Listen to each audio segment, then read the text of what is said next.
Praise the lord. ప్రభు అయిన యేసుక్రీస్తు యొక్క సర్వశక్తి గల నామములో మీకు హృదయపూర్వకమైన శుభాలు తెలియజేస్తూ ఉన్నాను. ఆశ్చర్యకరుడు, అద్భుతకరుడు, మేలు చేయు దేవుని కృప మీ అందరికీ తోడయుండునుగాక. ఈ దినము కొరకు సిద్ధపరచబడిన దేవుని వాక్యము యెషయా గ్రంథము 19వ అధ్యాయం 22వ వచనం. ఆయన వారి ప్రార్థనను అంగీకరించి వారిని స్వస్థపరుచును. లేఖనంలో తేటగా రాయబడినటువంటి ఈ యొక్క వాగ్దానమును బట్టి మనం ఎంతైనా ప్రభువును స్తుతించవలసిన వారమై ఉన్నాం. ప్రియమైన దేవుని బిడ్డలారా, మన దేవుడు మన యందు కనికరము గల దేవుడు. మన దేవుడు మన ఎడల జాలిపడి కృప చూపించువాడై ఉన్నారు. ఆశ్చర్యకరమైన తన ప్రేమ, కనికరము, దయ ఎంతైనా వర్ణింపలేనివి, వివరింపలేనివి, అవి శ్రేష్టమైనవి. ఈ లోకములో ఎవరు కూడా చూపించలేని అద్భుతమైనటువంటి కనికరము, కృప కలిగినటువంటి మన దేవుడు నమ్మదగిన దేవుడు. నా ప్రియ సహోదరుడా, సహోదరి, మనం వ్యాధితోనూ, అనారోగ్యముతోనూ, బలహీనతతోనూ ఉండుట ఆయన చిత్తము కాదు. నిశ్చయంగా దేవుడు మనలో ప్రతి ఒక్కరిని స్వస్థపరచడానికి, ఆరోగ్యం ఇవ్వడానికి, మనము నెమ్మదిగా క్షేమంగా ఉండడానికి ఆయన కోరుకుంటున్నారు. ఆయన ప్రేమలో స్వస్థత ఒక ఉన్నతమైనటువంటి భాగమై ఉన్నది. శరీరముతోన ప్రతి వ్యక్తిని కూడా ఆయన స్వస్థపరచాలని, శరీర రుగ్మతల్లోంచి, వ్యాధుల్లోంచి విడిపించాలని ఆశపడుతూ ఉన్న దేవుడు. ఈ వాగ్దానాన్ని మనం గమనించినట్లయితే ఆయనకు ప్రార్థన చేసిన ఎడల ఆయన వారి ప్రార్థన ఆలకించి వారిని స్వస్థపరచునని రాయబడింది. ప్రియ సహోదరుడా, మీలో ఎవరికైనాను శ్రమ కలిగినా అతడు ప్రార్థన చెయ్యాలి అని రాయబడింది.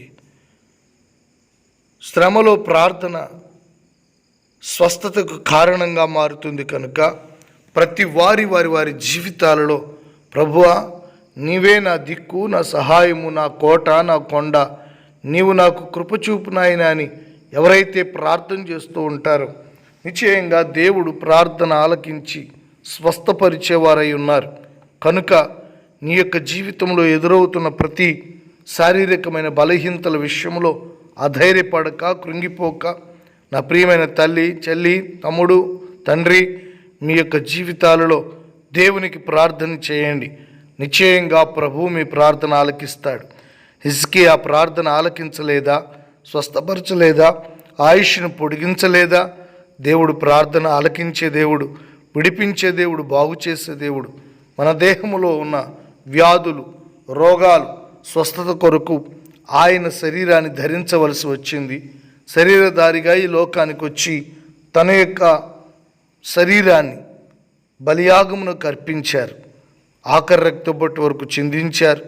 ప్రతి గాయములో ఉన్న స్వస్థత మన కొరకే, మనకి నెమ్మది కలగాలని ఆయన శరీరంలో బాధ నొందారు. మన గాయాలను కట్టాలని ఆయన గాయపరచబడ్డారు. వ్యసనాక్రాంతుడిగాను, వ్యాధి నొందిన వానిగాను, మనుషులు చూడనొలని వానిగా మారిన కారణం అదే.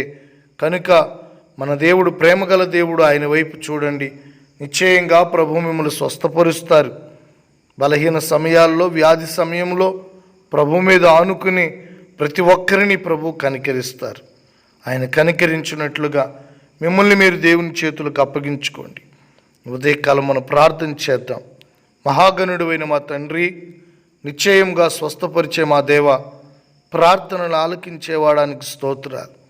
కరుణించమని నీ పాదాల దగ్గర ప్రార్థిస్తూ ఉన్నాను.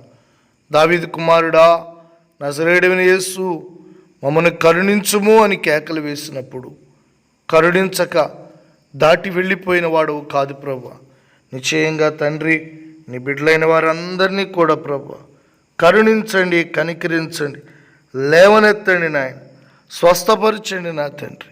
అద్భుతమైన కార్యాలు వారి జీవితాల్లో చేయండి.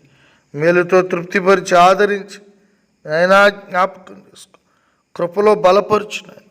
ప్రతి బిడ్డకు పూర్ణ స్వస్థతనివ్వండి. మీ సాక్షులుగా బిడ్డలు నిలబెట్టండి. మీ నామాన్ని మహింపరచుకోండి.